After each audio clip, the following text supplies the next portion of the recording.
आगे लिखो, कहां से लिखवाया था मैंने? ठीक, ऊर्जा के विभिन्न स्वरूप न हो गए थे जी पूरा। आगे ही डालो, पवन ऊर्जा ही डालो,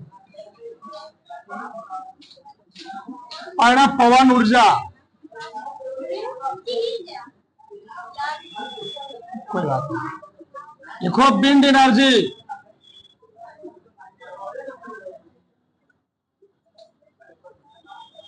देखो इसमें गतिशील वायु से उत्पन्न, गतिशील वायु से उत्पन्न, गतिशील वायु से उत्पन्न, गतिशील वायु से उत्पन्न की गई, गतिशील वायु से उत्पन्न की गई, गतिशील वायु से उत्पन्न की गई ऊर्जा को, गतिशील वायु से उत्पन्न की गई ऊर्जा को पवन ऊर्जा कहते हैं। गतिशील वायु से उत्पन्न की गई ऊर्जा हम लोग कहते क्या जी? पवन ऊर्जा कहते हैं। देखो समझो पहले, पवन ऊर्जा का आजकल हमारे दैनिक जीवन में बहुत ज्यादा यूज हो रहा है। इसका जी पवन ऊर्जा का एक साइंटिस्ट थे हेनरिक स्टीस डल, इनको हम पवन ऊर्जा का पितामह कहते, क्या कहते हैं? पितामह। जो हमारे बड़े बड़े राज्य हैं, जैसे मान लो हो गया तमिलनाडु, हो गया राजस्थान, हो गया जो पहाड़ी एरिया में मान लो वहां पर इलेक्ट्रिक नहीं बनाई जा रही है, व्यवस्था नहीं है, मान लो हवाएं अच्छी चल रही है, तो हम लोग आगे करते हैं पवन चक्की लगा देते हैं। पवन चक्की से हमको क्या मिल जाता है?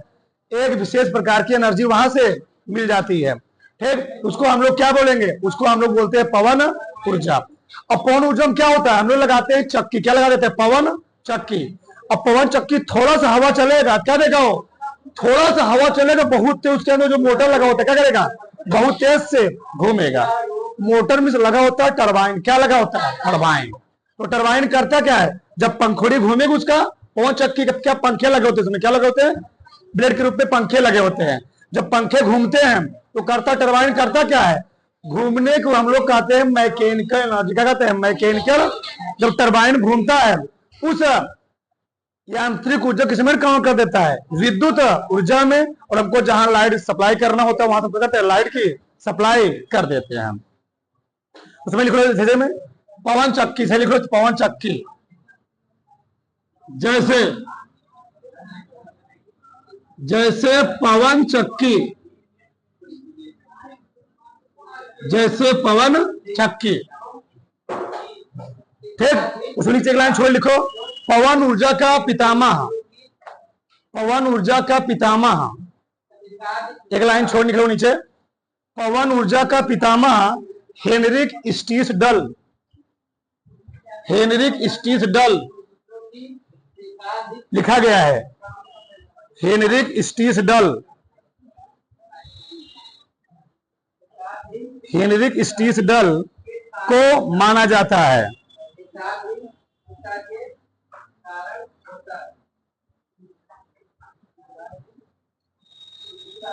ठीक,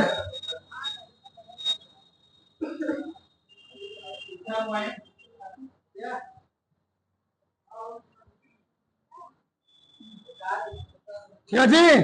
अगर लिखो दूसरा, द्रव्यमान ऊर्जा, द्रव्यमान ऊर्जा,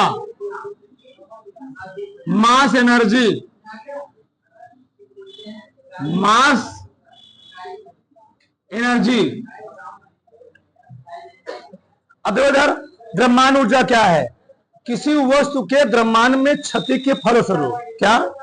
किसी वस्तु के द्रव्यमान में क्षति के फलस्वरूप जितना ऊर्जा उत्पन्न होती है उसको हम लोग कहते हैं क्या है? द्रव्यमान ऊर्जा। और द्रव्यमान ऊर्जा के बारे में जो सबसे पहले फार्मूला दिए थे वो कौन दिए थे? आइंस्टीन। कौन दिए थे? आइंस्टीन ने। तो लिखो, किसी वस्तु के द्रव्यमान में, किसी वस्तु कोष्ठक में पिंड, किसी वस्तु कोष्ठक में पिंड, किसी वस्तु कोष्ठक में पिंड के द्रव्यमान में, के द्रव्यमान में क्षति के फलस्वरूप, क्षति के फलस्वरूप उत्पन्न होने वाली ऊर्जा को, उत्पन्न होने वाली ऊर्जा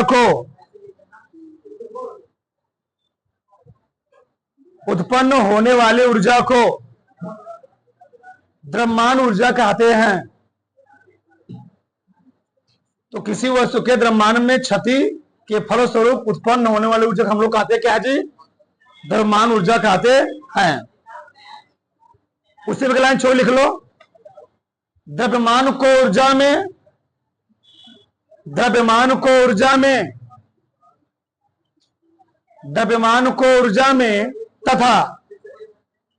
तथा ऊर्जा को द्रव्यमान में आसानी से परिवर्तित किया जा सकता है। ऊर्जा को द्रव्यमान में आसानी से परिवर्तित किया जा सकता है।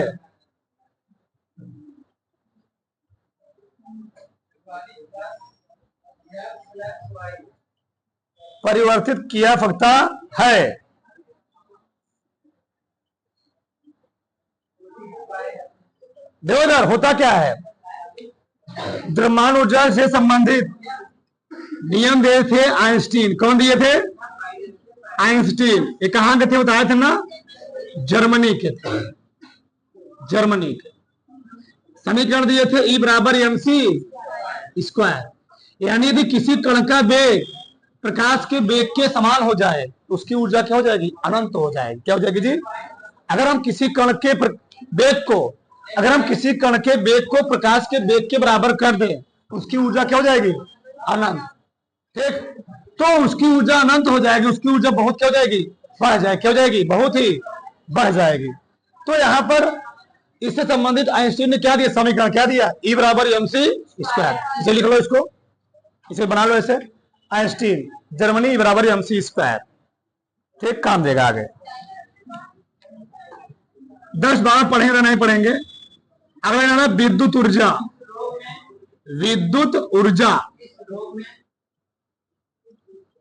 इलेक्ट्रिक एनर्जी,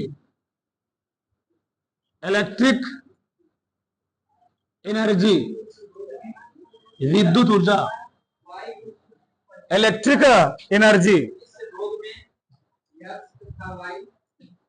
हो गया। विद्युत ऊर्जा, इलेक्ट्रिक एनर्जी, परिभाषा लिखो। अब देखो होता क्या, पहले समझो जरा। विद्युत ऊर्जा किसे कहते हैं? किसी चालक में धारा या आवेश प्रवाहित होने से। तुम लोग जानते हो, अगर किसी चालक मतलब जिसमें धारा का प्रवाह आसानी से हो सके, तो जब किसी चालक में धारा या आवेश प्रवाह की तरफ हम लोग कहते क्या है? धारा। तो चाहे आवेश प्रवाहित, चाहे क्या प्रवाहित हो, धारा प्रवाहित हो, तो चालक तार क्या होता है? गर्म हो जाता है। क्या होता है? गर्म हो जाता है, जिससे क्या करता है? वो एक ऊर्जा उत्पन्न करता है, जिसको हम लोग कहते क्या है? विद्युत। ये बताओ, चार्जर्स में मोबाइल लगा देते हो, मोबाइल लगी हुई है, मोबाइल क्या होती है? हीट हो जाती है। तो बताओ मोबाइल किसके कारण हीट हुई? इलेक्ट्रिक के कारण। तो जो किसी चालक में धारा प्रवाहित होता है, धारा प्रवाहित होने से वह चालक तार क्या होता है? गर्म हो जाता है, जिससे कारण क्या करता है? वह एक ऊर्जा उत्पन्न कर रहा है, जिसको हम लोग कहते क्या है? विद्युत ऊर्जा। देखो, किसी चालक तार में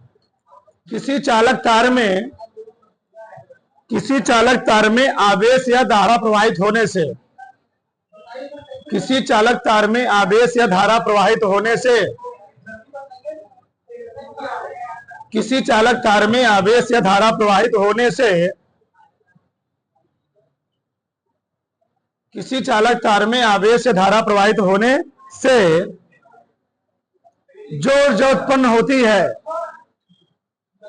जो ऊर्जा उत्पन्न होती है उसे विद्युत ऊर्जा कहते हैं।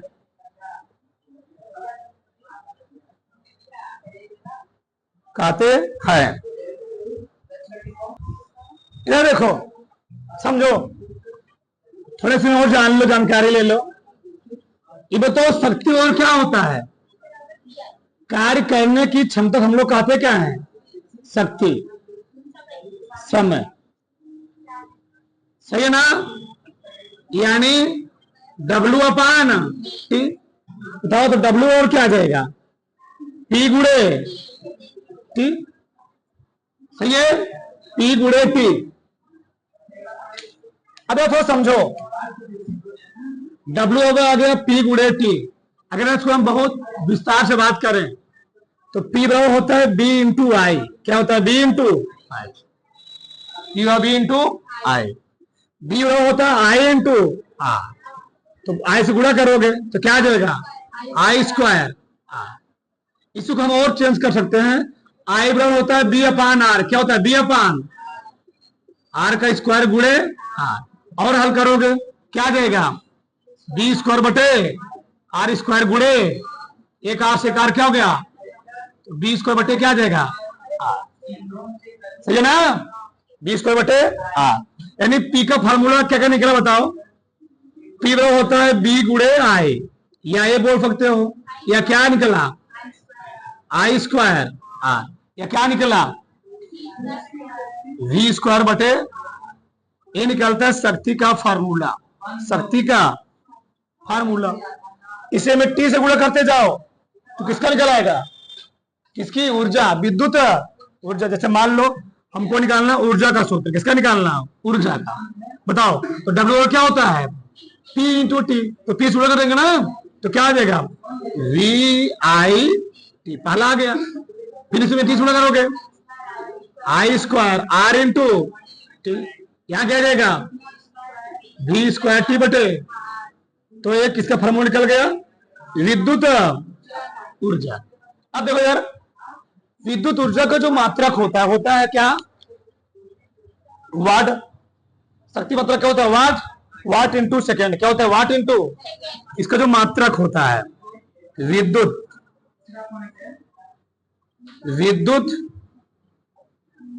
ऊर्जा का एकदम विस्तार से बात करेंगे, डीपली पूरा ऊर्जा के बारे में।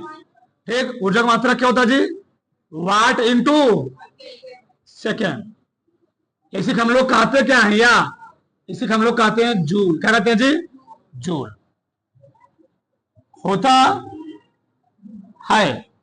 अब बात ये होता है कि वाट सेकेंड क्या होता है? वाट। ठीक,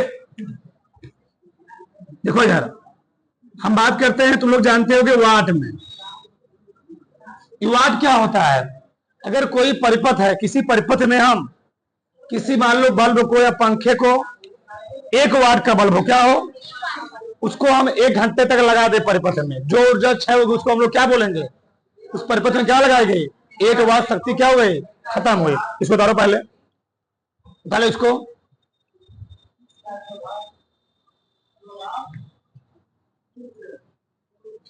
एक वाट घंटा ये होता है, यानी 1 वाट गुणे 1 घंटे। ठीक, फिर एक होता है 1 किलोवाट। 1 किलो वाट घंटा, इसी को हम लोग कहते हैं यूनिट। क्या कहते हैं? यूनिट। तो 1 किलोवाट,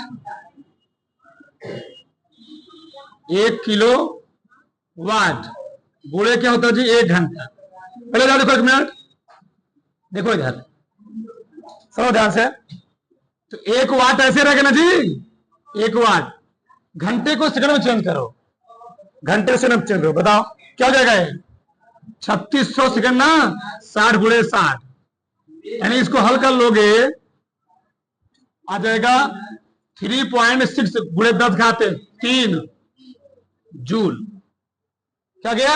जूल। क्योंकि वाट बराबर नहीं भैया, वाट है शक्ति की मात्रक है, तो शक्ति और क्या लिखोगे? जूल बटे समय, जूल बटे सेकेंड, सेकेंड क्या हो जाएगा? जूल आ जाएगा। यानी 1 वाट घंटे में कितना जूल होता है? 3.6 गुणे 10 घाते 3 जूल। अच्छा, 1 वाट घंटा होता क्या है? किसी विद्युत परिपथ में 1 वाट शक्ति को हम 1 घंटा तक क्या करें? 1 वाट शक्ति कोई मान लो चीज है, उपकरण लगा है, चाहे बल्ब लगा हो, ठीक, उसको हम 1 घंटे तक यूज करें, तो जो ऊर्जा क्षय उसको हम लोग क्या बोलेंगे? 1 वाट। ठीक, 100 वाट का, 5 वाट का, 10 वाट का, वही चीज। उसी प्रकार से 1 किलोवाट क्या होता है? अब 1 किलोवाट में क्या हम लोग जानते हैं? 1 किलोवाट है तो 1 गुणे 10 घाते 3 लिखोगे, गुणे ना 1 किलोवाट है जी, और 1 घंटा में कई सेकेंड? 3600 सेकेंड। इसको हल कर लोगे 36 यहां हो गया, 3.6 गुणे 10 घाते, 3 यहां जो है 3 तो 1 किलोवाट घंटे में कितना जूल होता है? कितना जूल होता है? 1 किलोवाट घंटे में इतना जूल होता है 3.6 10 घाते 6 जूल। इसी को हम लोग कहते हैं यूनिट। क्या बोलते हैं? अगर तुम्हारे घर में 1 यूनिट बिजली खपत हुई, इसका मतलब कितना जूल खत्म हो गया? 3.6 गुणे 10 घाते 6। ये होता क्या है? 1 किलोवाट घंटा क्या होता है? इसका तुम परिभाषा कई तरीके दे सकते हो। कैसे देखो, 1000 वाट है। 1 किलोवाट मतलब क्या है? 1 किलोवाट मतलब होता है 1000 वाट। 1000 वाट गुणे क्या घंटे तक? 1 घंटे तक। क्या घंटे तक? तो समझो, डीपली बात करते हैं। देखो जरा, तो 1000 वाट गुणे घंटे तक। अब 1000 वाट मतलब मान लो 100 वाट के 10 बल्ब को, कितने बल्ब को? इस 1000 वाट को हम किसमें तोड़ सकते हैं? मान लो 100 वाट के 10 बल्ब को। कई बल्ब को? अगर हम अपने घर में 100 वाट के 10 बल्ब को 1 घंटे तक लगातार जलाएं तो कितना यूनिट खत्म हो जाएगी? 1 यूनिट। कितना यूनिट? 1 यूनिट। उसी को हम लोग कहते क्या है? 1 किलोवाट। समझे हमारी बात को? 100 वाट के 10 बल्ब को हम लगातार 1 घंटे तक जलाएं तो कितना यूनिट बिजली खपत होगी? 1 यूनिट। ये ऐसे बोल दो, यहाँ 0 हटा दो, यहाँ क्या लगा दो?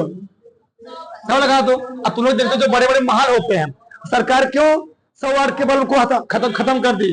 अब ला दी 14 वाट के 10 वाट। क्यों ला दी? क्यों? देखो पहले तुम क्या कर रहे थे? देखो कितना खतरनाक है। देखो पहले 100 वाट कई बल्ब लगा रहे थे? 10 बल्ब। और लाइट कम मिल रहा तुमको, 100 वाट 10 बल्ब लगा रहे हो। मान लो हमको 25-30 घर में लगाना है, कई बल्ब लगेगा? केवल 10 बल्ब लगेगा। अब यहाँ पर क्या हो गया? उल्टा हो गया। देखो 10 वाट कितना बल्ब लगा दिया? 10 वाट का 100 बल्ब लगाओगे तब भी कितना मिनट खपत खत्म होगी? अगर हम 10 वाट के 100 बल्ब को 1 घंटे तक लगाएं तब भी कितना बिजली खपत होगी?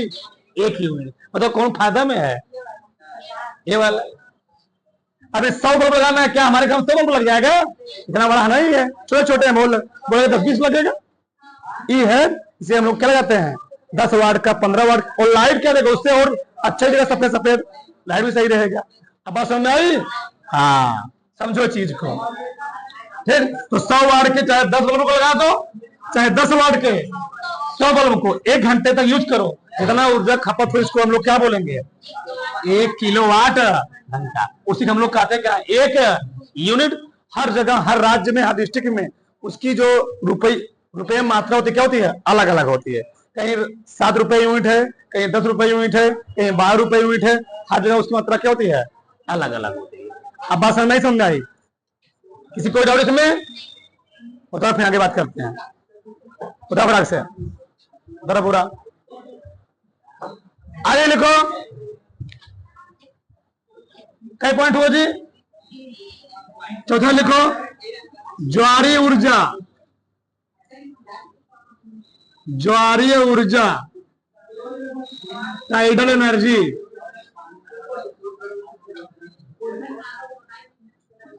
अब होता क्या है? ज्वारीय ऊर्जा जानते होगे ना?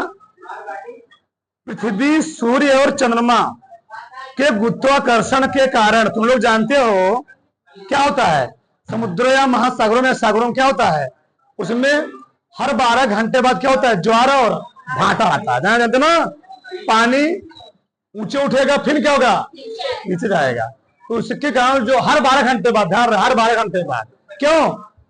उसका आकर्षण होता है। क्या होता है? गुरुत्वाकर्षण का। पृथ्वी मूव कर रही है, तो पृथ्वी के मूवमेंट के कारण चंद्रमा का जो आकर्षण बल होता है किस पर पड़ता है? समुद्र पर। वो क्या करता है? पानी को अपनी ओर आकर्षित करना, जैसे पानी क्या होता है? उड़ जाता है। तो इसके कारण जो ऊर्जा उत्पन्न हो, इसको हम लोग क्या बोलते हैं? ज्वारीय ऊर्जा।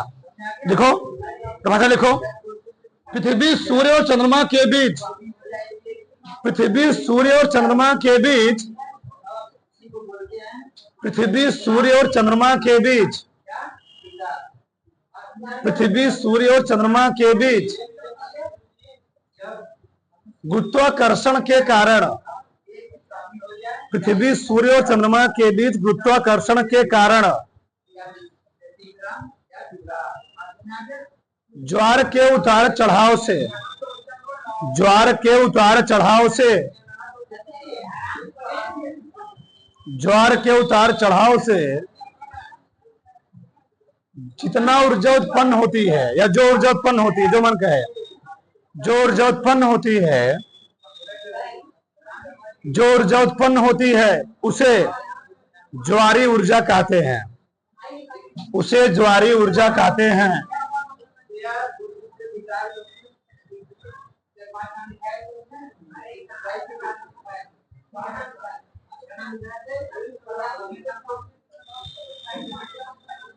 उसमें एक लाइन छोड़ लिख लो, इस ऊर्जा का कारण समुद्रों या सागरों, इस ऊर्जा के कारण समुद्र या सागरों का जल स्तर इस ऊर्जा के कारण समुद्रों या सागरों का जल स्तर प्रत्येक 12 घंटे बाद, प्रत्येक 12 घंटे बाद ऊपर या नीचे,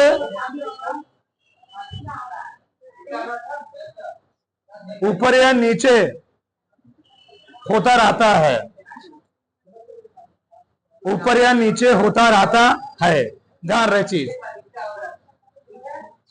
ऊपर या नीचे होता रहता है।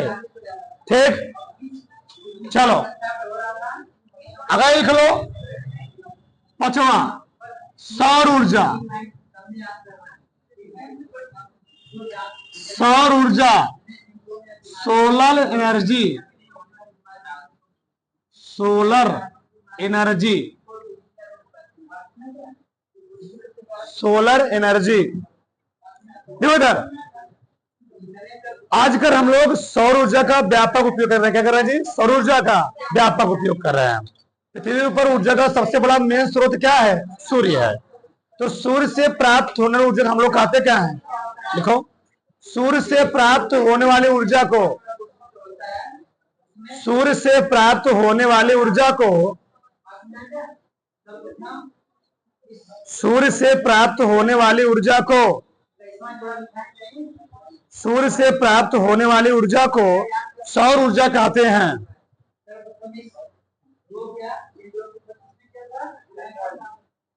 सौर ऊर्जा कहते हैं। उसमें एक लाइन छोड़ लिखो, पृथ्वी पर ऊर्जा का सबसे बड़ा स्रोत, पृथ्वी पर ऊर्जा का सबसे बड़ा स्रोत, पृथ्वी पर ऊर्जा का सबसे बड़ा स्रोत सौर ऊर्जा, पृथ्वी पर ऊर्जा का सबसे बड़ा स्रोत सौर ऊर्जा होता है। पृथ्वी पर ऊर्जा का सबसे बड़ा स्रोत सौर ऊर्जा होता है। ठीक, यहां तक किसी कोई डाउट जी?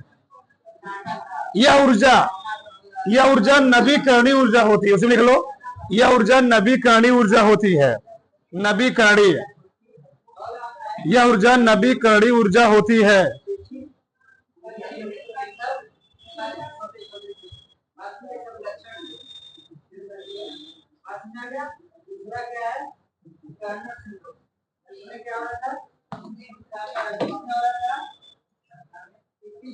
अगर लिखो छठवां, उष्मीय ऊर्जा।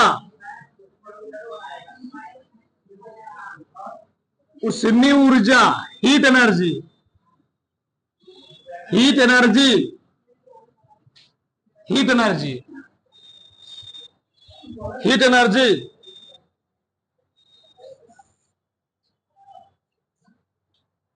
देखो, ऊर्जा का वह रूप जिसके कारण हमें, ऊर्जा का वह रूप जिसके कारण हमें, ऊर्जा का वह रूप जिसके कारण हमें किसी वस्तु के गर्माहट का आभास होता है। ऊर्जा का वह रूप जिसके कारण हमें किसी वस्तु के गर्माहट का आभास होता है, का आभास होता है, उसे उष्मीय ऊर्जा कहते हैं।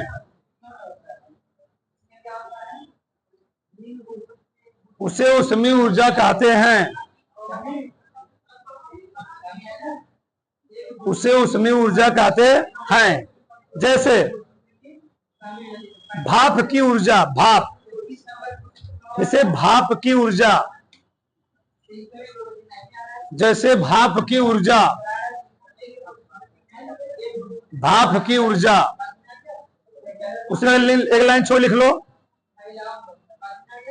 भाप में गुप्त ऊष्मा होती है, भाप में गुप्त ऊष्मा होती है, गुप्त छुपी हुई ऊष्मा। भाप में लैटेंट हीट, इसको हम लोग कहते हैं लैटेंट हीट। भाप में कौन ऊर्जा होती जी, कौन ऊष्मा होती है, गुप्त ऊष्मा होती है। अच्छा ये बताओ, तुम लोग उतना आग से नहीं जलो जितना अगर रोटी पक रही हो उससे रोटी कहीं फूट जाए, टूट जाए, मान लो ब्रेक कर जाए, वहां तुम अपना हाथ रखो, क्या होगा वहां पर तुमको जलन क्या होगा, ज्यादा महसूस होगा। मान लो रोटी पक रही हो, फूली, कहीं फट गई, वहां तुम हाथ लगाओगे तुमको ज्यादा जलन महसूस होगा, समझो ना। ओ क्यों, उसमें क्या होती है, उस भाप में विशेष प्रकार की ऊर्जा क्या होती है, निहित हो, संचित होती है।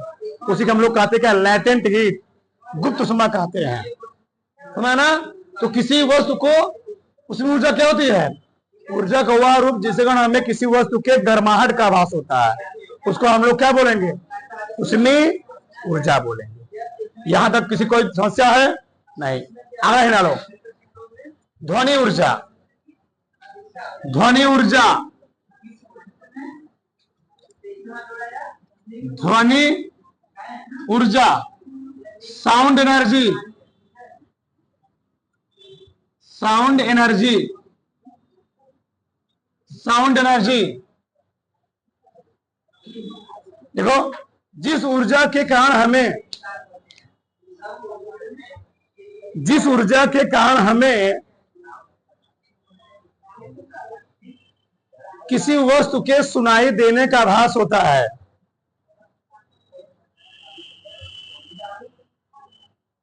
जिस ऊर्जा के कारण हमें किसी वस्तु के सुनाई देने का आभास होता है, सुनाई देने का आभास होता है, उसे ध्वनि ऊर्जा कहते हैं, उसे ध्वनि ऊर्जा कहते हैं। अथवा एक और लिख लो, किसी वस्तु के कंपन से बनने वाली ऊर्जा को, किसी वस्तु के कंपन से बनने वाली ऊर्जा को,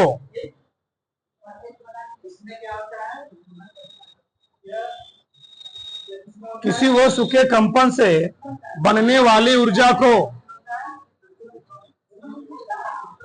किसी वस्तु के कंपन से बनने वाली ऊर्जा को ध्वनि ऊर्जा कहते हैं, ध्वनि ऊर्जा कहते हैं।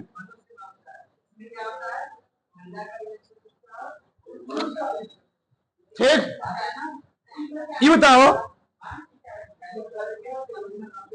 तुम लोग जानते हो प्रकाश को चलने के लिए माध्यम की आवश्यकता होती नहीं होती है, प्रकाश को चलने के लिए माध्यम की आवश्यकता नहीं होती है, चाहे हवा हो चाहे ना हो चाहे निर्वात हो, अभी प्रकाश क्या होगा, चलेगा। लेकिन ध्वनि को चलने के लिए माध्यम की जरूरत पड़ती है। अगर तुमको किसी कांच के, मान लो गाड़ी है, गाड़ी बंद कर दिया जाए और तुम अंदर कितना चिल्लाओ, तुम्हारी आवाज बाहर आएगी, नहीं आएगी। क्यों, अब तुम कहां हो चुके हो, निर्वात में कहां हो चुके हो, गाड़ी का शीशा बंद हो गया, न तुम्हारी आवाज बाहर आ रही है, जो बाहर खड़ा चिल्ला रहा है, न तुम्हारी आवाज बाहर से अंदर जा पा रही है।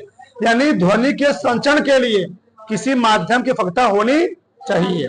ठीक, ये बताओ, हम बोल रहे हैं तो हमारी आवाज तुम्हारे पास क्यों पहुंच पा रही है, क्योंकि हमारे और तुम्हारे बीच में क्या है, एक माध्यम है। वो माध्यम कौन है, हवा है, एयर है, ये आपको फक्त धूल कण भी है, वो ले जा रहा है। अगर हम यहीं खड़े हैं, हमको कांच सिस्टम क्या की जाए, बंद कर दिए, तुम्हारे पास बैठे रहो, चिल्लाते रहे, मुड़ पड़ते रहे, हमारी बात तुम्हारे पास जाने वाली नहीं है। सुनो ना, तो लिखो उसमें, ध्वनि के संचरण के लिए, ध्वनि के संचरण के लिए किसी माध्यम की आवश्यकता होती है,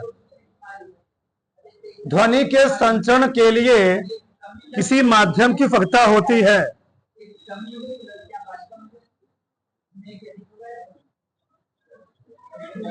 ध्वनि के संचरण के लिए किसी माध्यम की आवश्यकता होती है।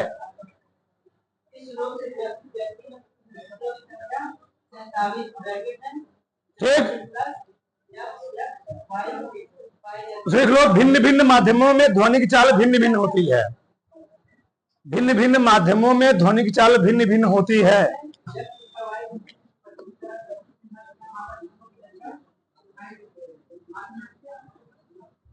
ठोस में ध्वनि की चाल कम की ज्यादा? सबसे ज्यादा। द्रव में उससे कम, गैस में? लिख लो, भिन्न भिन्न माध्यमों में ध्वनि की चाल भिन्न भिन्न होती है। लिख लो ध्वनि की चाल। जैसे लिखा लाउड स्पीकर, जैसे लाउड स्पीकर।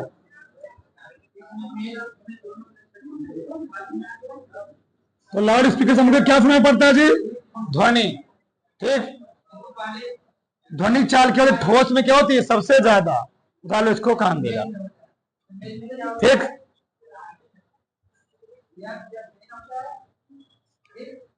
यहां तक किसी कोई डाउट जी? नहीं। चलो आगे देखो, अगर लिखो 8वां,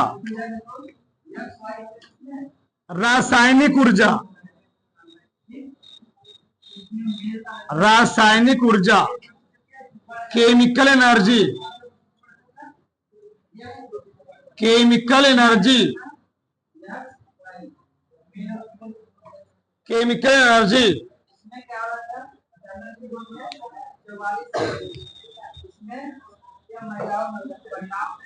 देखो समय, किसी रासायनिक प्रक्रिया में, किसी रासायनिक प्रक्रिया में, किसी रासायनिक प्रक्रिया में मुक्त हुई ऊर्जा को, किसी रासायनिक प्रक्रिया में मुक्त हुई ऊर्जा को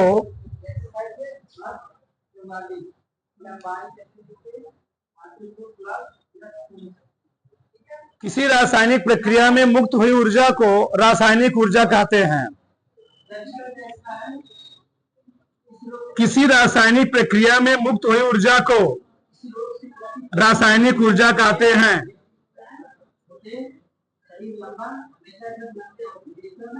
देखो इधर समझो होता क्या है।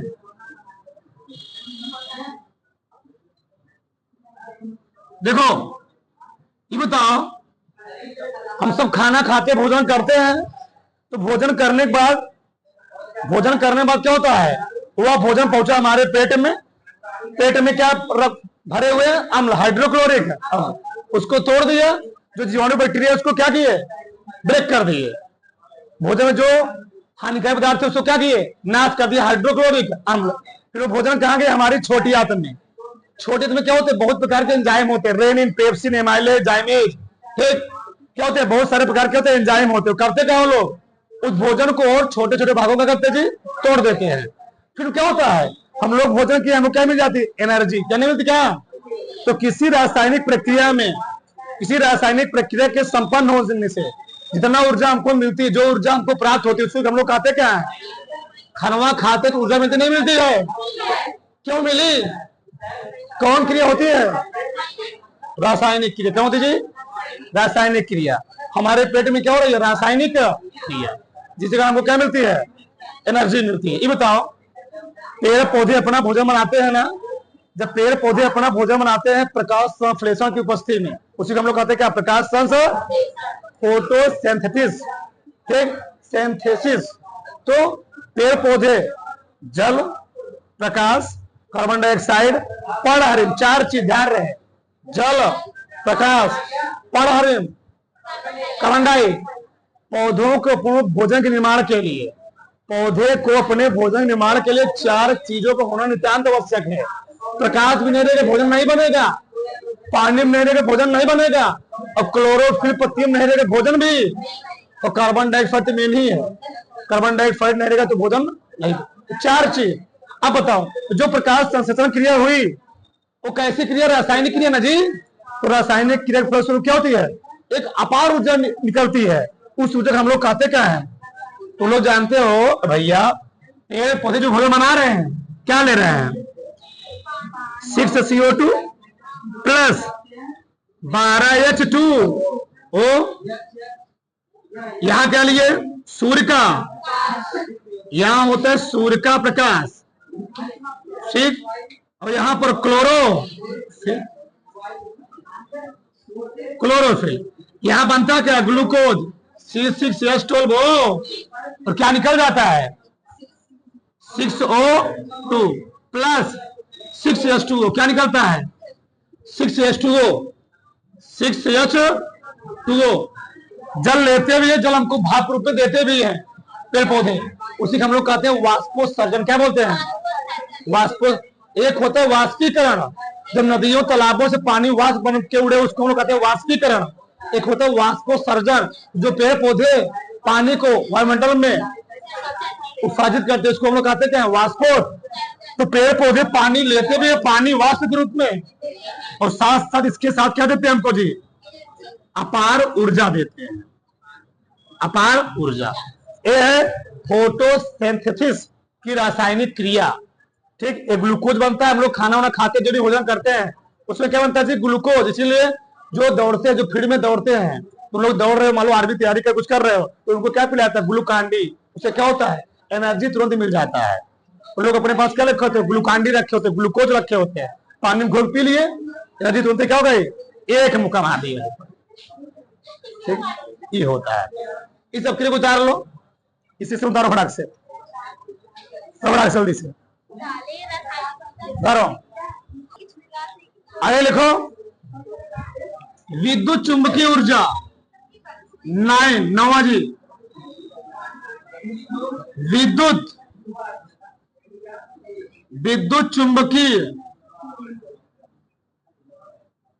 चुंबकीय ऊर्जा, इलेक्ट्रोमैग्नेटिक एनर्जी, इलेक्ट्रोमैग्नेटिक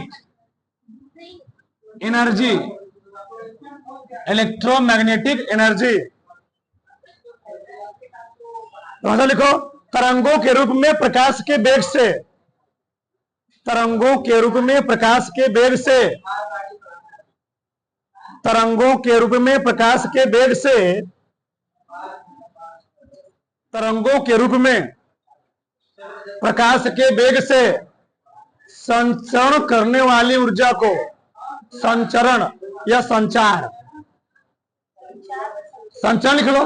तरंगों के रूप में प्रकाश के वेग से, तरंगों के रूप में प्रकाश के वेग से संचरण करने वाली ऊर्जा को, संचरण करने वाली ऊर्जा को विद्युत चुंबकीय ऊर्जा कहते हैं, विद्युत चुंबकीय ऊर्जा कहते हैं।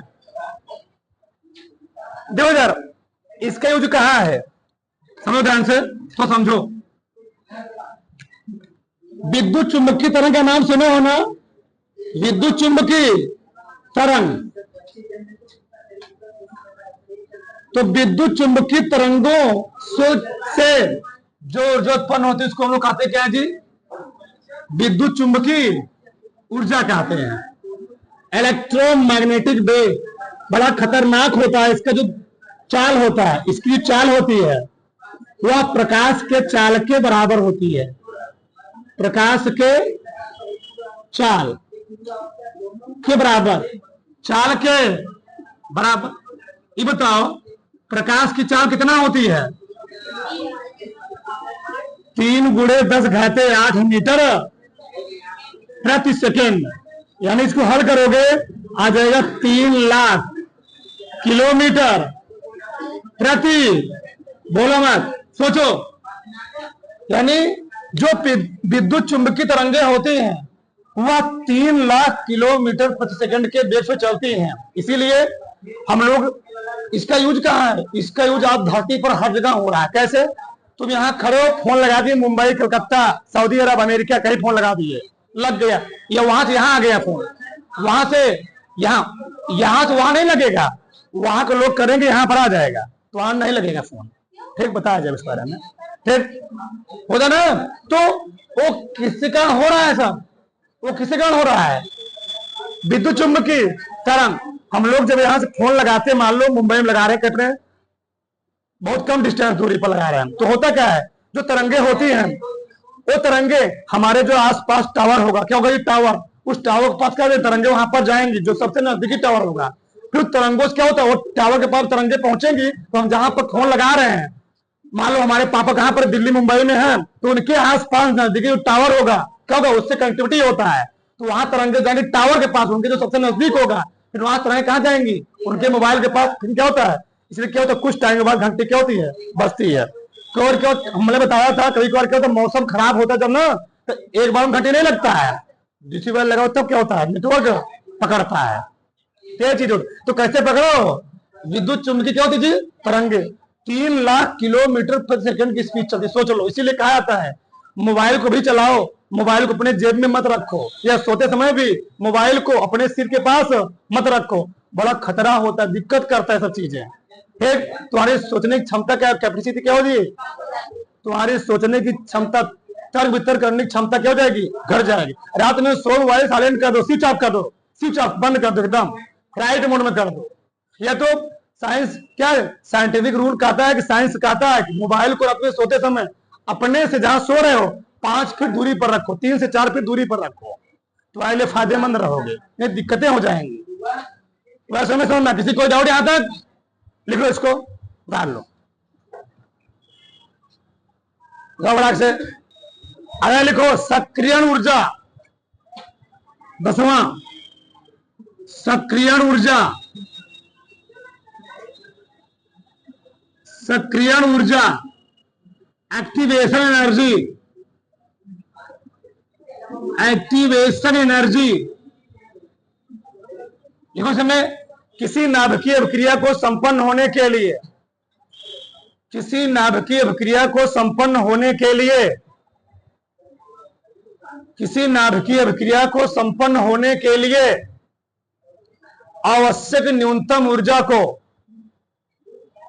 किसी नाभिकीय अभिक्रिया को संपन्न होने के लिए आवश्यक न्यूनतम ऊर्जा को सक्रियण ऊर्जा कहते हैं। आवश्यक न्यूनतम ऊर्जा को सक्रियण ऊर्जा कहते हैं, सक्रियण ऊर्जा कहते हैं। ठीक, देखो होता क्या है, तुम लोग जानते हो, अगर कोई रासायनिक क्रिया हो रही है, तो रासायनिक क्रिया से अभिकार, देखो इधर मान लो, हम लोग जानते हैं ए क्या है, ए क्या है, बी। ए होता है अभिकारक, क्या होता है जी, अभिकारक। और ये क्या होता है, उत्पाद। इसको हम लोग कहते हैं रिएक्टेंट, क्या बोलते हैं, रिएक्टेंट। और ये क्या होता है, प्रोडक्ट, प्रोडक्ट। इस अभिकारक को उत्पाद बनाने के लिए एक ऊर्जा की जरूरत पड़ती है, मतलब इससे इस चीज से बनने के लिए ऊर्जा लगती है, और जब इस चीज से एक चीज बन जाएगा, यहां भी क्या मिलेगा हमको, ऊर्जा मिलेगी। वो कहां होता है, नाभिकीय रिएक्टरों में। क्या होता है, नाभिकीय, तो नाभिकीय रिएक्टरों में क्या होता है, हमको इस अभिक्रिया से, यानी इधर से इधर क्या मिलती है, ज्यादा ऊर्जा मिलती है। यानी नाभिकीय रिएक्टरों में क्या कहता है, नाभिकीय ऊर्जा के पढ़ेंगे। यानी किसी नाभिक, किसी परमाणु के नाभिक के द्रव्यमान में होने वाली क्षति के फलस्वरूप जो उत्पन्न होती है, उसको हम लोग क्या बोलते हैं, नाभिकीय ऊर्जा। उसको तोड़ने के लिए, उसको ब्रेक करने के लिए एक विशेष पावरफुल क्या बनती पड़ती थी, एक विशेष पावरफुल एनर्जी जरूरत पड़ती है, जिसको हम लोग कहते क्या है, नाभिकीय। कोई भी किसी परमाणु का नाभिक ऐसा नहीं टूटता है, वहां पर हम लोग बहुत खतरनाक रेडियो तत्व लेते हैं, रेडियो एक्टिव तत्व, यूरेनियम, प्लूटोनियम, थोरियम, जब उस पर अटैक करवाता, तब क्या होता है, उसका जो नाभिक होता है ब्रेक करता, तब क्या होता है, अपार ऊर्जा निकलती है। उसी हम लोग कहते हैं क्या, परमाणु बम या अणु बम कहते हैं। ठीक, तो अभिकारक से उत्पाद बनने के लिए यहां पर एक ऊर्जा की जरूरत पड़ती है, वह लिखा गया है। किसी अभिक्रिया को संपन्न होने के लिए एक ऊर्जा की क्या पड़ती है, आवश्यकता होती है, उसी को हम लोग कहते हैं क्या है, सक्रियण ऊर्जा कहते हैं। ठीक, बिना ऊर्जा के कोई भी रासायनिक क्रिया संपन्न नहीं सकती है, कुछ ना कुछ उसको ऊर्जा देना ही पड़ेगा। ये बताओ, है समझो, कोई गाड़ी चल रही है, गाड़ी क्यों चल रही है? उसको एक एनर्जी मिल रहा नहीं मिल रहा है जी? तेल से, पेट्रोल से, रासायनिक ऊर्जा के रूप में। उसी प्रकार से रासायनिक क्रियाएं भी होती हैं। इनको इधर से ये चीज बनने के लिए इधर क्या होना पड़ता है? कुछ ना कुछ मात्रा में क्या देना पड़ता है? एनर्जी देना पड़ता है। तब क्या होता है? जाके अविकाश क्या बनेगा? उत्पाद बनेगा। इतना समझ में आया ना? इसको लिखने के बाद अगला लेना, नाभिकीय ऊर्जा 11वां, नाभिकीय ऊर्जा डालो। नाभिकीय ऊर्जा, न्यूक्लियर एनर्जी, न्यूक्लियर एनर्जी, नाभिकीय ऊर्जा, नाभिकीय ऊर्जा।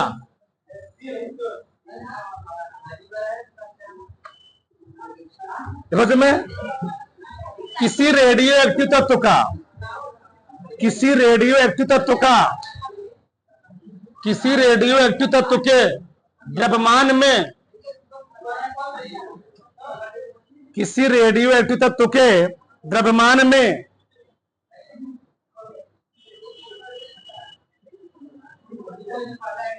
किसी रेडियो तत्व के द्रव्यमान में क्षति के फलस्वरूप,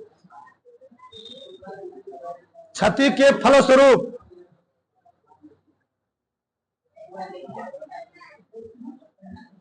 क्षति के फलस्वरूप में ऊर्जा में परिवर्तन से, में ऊर्जा में परिवर्तन से, क्षति के फलस्वरूप में ऊर्जा में परिवर्तन से, में ऊर्जा में परिवर्तन से जो ऊर्जा उत्पन्न होती है, जो ऊर्जा उत्पन्न होती है, जो ऊर्जा उत्पन्न होती है उसे नाभिकीय ऊर्जा कहते हैं। नाभिकीय ऊर्जा कहते हैं।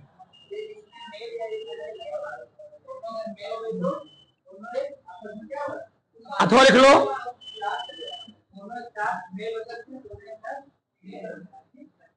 किसी परमाणु के नाभिक में, किसी परमाणु के नाभिक में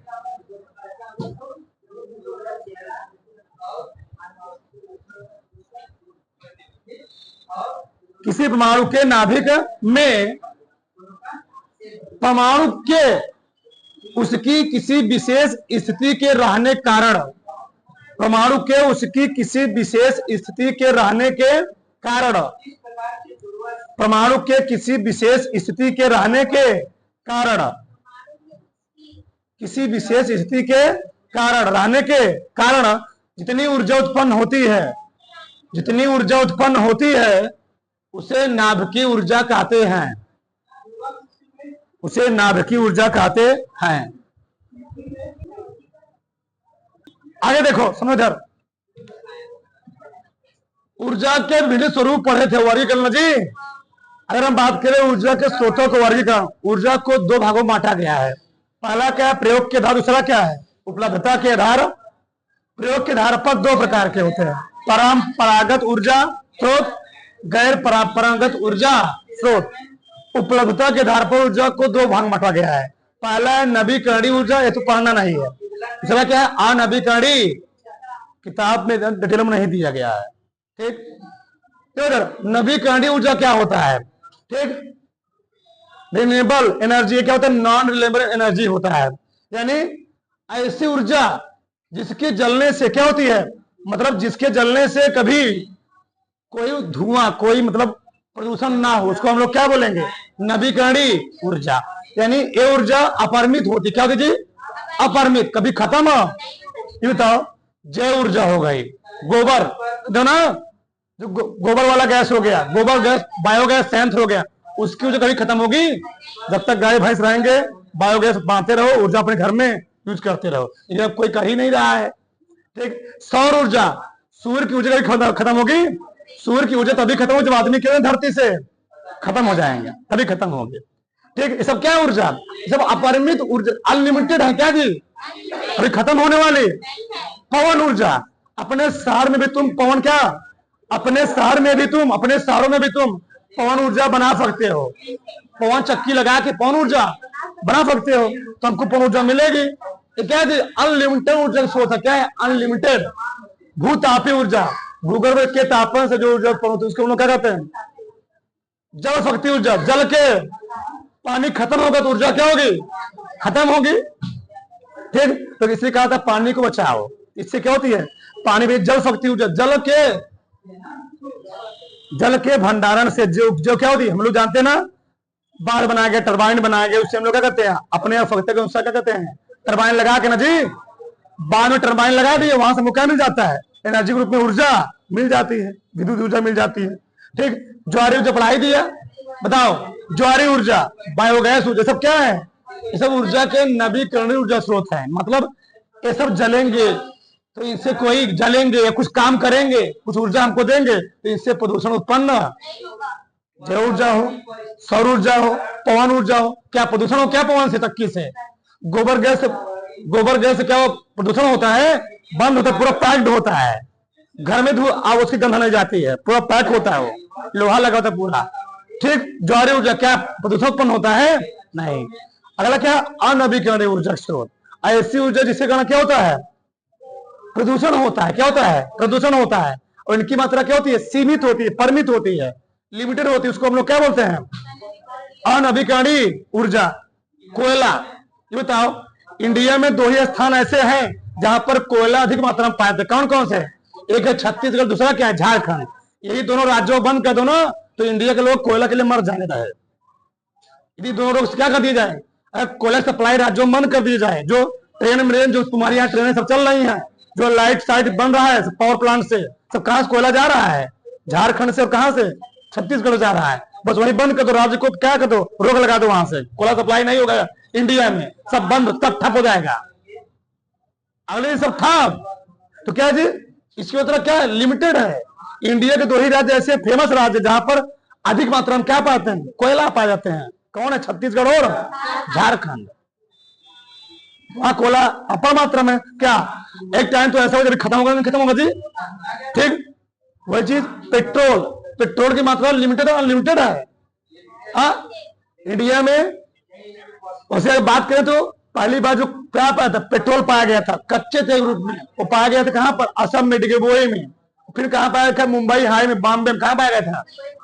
भारत के 2 ही 3 ऐसे शहर हैं जहां पर अधिक मात्रा में क्या पाते हैं? कच्चे तेल रूप में हमको पेट्रोल डीजल मिलते हैं। असम का डिगबोई और मुंबई का बॉम्बे हाई, जहां से हम लोग कच्चे तेल रूप में निकालते हैं, उसको क्या करते हैं? शोधन करके अपने शहरों में सप्लाई करते हैं, या तो अपने फक्ता के लिए हम लोग कहां निकालते हैं? सऊदी अरब से मंगवाते हैं। ठीक, तो क्या इसकी मात्रा लिमिटेड अनलिमिटेड है? लिमिटेड है। इसीलिए जो क्या है, जो विकसित देश है वो लोग क्या लगा रहे हैं अब जी? सोलर पैनल के माध्यम से गाड़ी चला रहे हैं, सौर पैनल के माध्यम से चला रहे हैं। ठीक, अगला क्या है? मिट्टी के तेल। ये भी क्या है? जलेगा। इन सबको जलने से क्या होगा जी? प्रदूषण भी उत्पन्न होगा। ध्यान रहे, इनकी मात्रा भी लिमिटेड है और इनके जलने से क्या उत्पन्न होगा? प्रदूषण भी। कोयला जलेगा, पेट्रोल जलेगा, मिट्टी के तेल जलेगा, प्राकृतिक गैस, कोई भी गैस हो तो प्रदूषण उत्पन्न होता है। ठीक, परमाणु ऊर्जा सबसे खतरनाक प्रदूषण होता है। कहीं एक बार परमाणु हमला कर दो, परमाणु बम विस्फोट हो जाए, अणु बम विस्फोट हो जाए तो क्या होता है? अपार ऊर्जा निकलती है। उस कई दिनों तक, महीनों तक क्या होती है? उससे ऊर्जा निकलती रहती है। लोग वहां पर क्या होते हैं? उस ऊर्जा से क्या होते हैं? मरते रहते हैं। सब क्या है? इनसे प्रदूषण होता है, इससे कभी प्रदूषण नहीं होता है। तो ऊर्जा के बारे में हम लोग क्या पढ़ लें जी? एकदम डिटेल से पूरा पढ़ लिए, पोस्टमार्टम करके उतार लो। ठीक।